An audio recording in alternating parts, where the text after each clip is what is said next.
So many of y'all been inboxing me, asking me what are my thoughts and opinions on the Young Thug being arrested situation.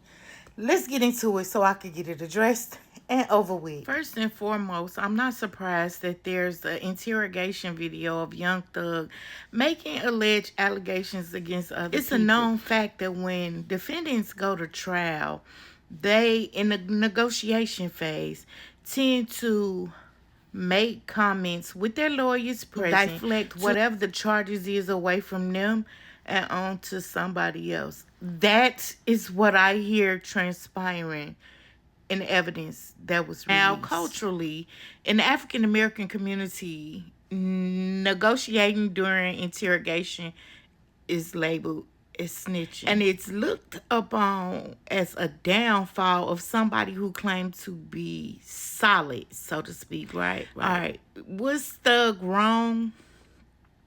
It depends on what aspect you look at it from. But I think culturally, yes, he can be labeled a snitch. And it's a valid point if this is not AI. Saying it's AI, some people saying it's not. But based on his tweets, it's not a AI. Let's clear that up. Then he doubled back after going back and forth with people like Rollo, I think Wack. A few people had something to say and said, well, since we telling, let's tell it all. Half of Atlanta. First and foremost, I am not per se a Thug fan. I am a fan of the culture. So when I covered the Young Thug trial, I was rooting for him based on me being a fan of rap and hip hop.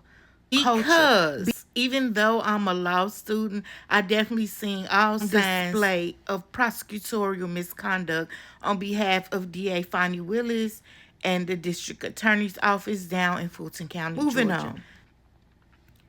Even the release of this interrogation video after the fact that it was eliminated from being put into factual acknowledgement of evidence lets me further know that prosecutorial misconduct is a form of conduct that Fulton County, Georgia is very used to. And there are no plans in their immediate future to stop practicing under this way. Prosecutorial misconduct is definitely against the law.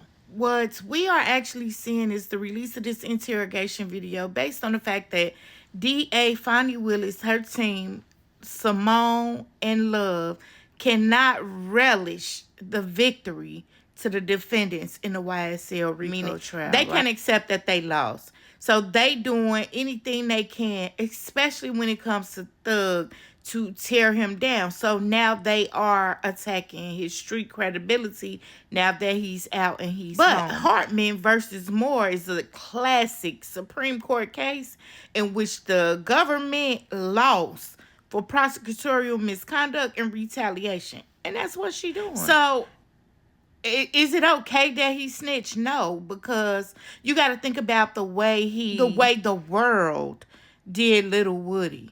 And then you got to think about people who he been in the mix with. We have, as you can see up here, situations where it was him turning Wayne against Birdman, then him turning against Wayne, then him turning against Rich Homie Quan. It's just like Thug was doing anything and everything to climb to the top to be the king of rap. And, well, that comes with a price. Do I feel like I'm deemed to call him one? No. That's gonna be left up to the people of the streets of Atlanta, Georgia. Here's the thing: in today's society and the way people think, it's snitching. He's still gonna be received. He's still gonna make money. He's still gonna make music. Ain't nothing about his status going to change in that aspect. In the hood aspect, he might get the side eye and he might not be welcome in the hood no more, but that's about it. Let's wrap this up.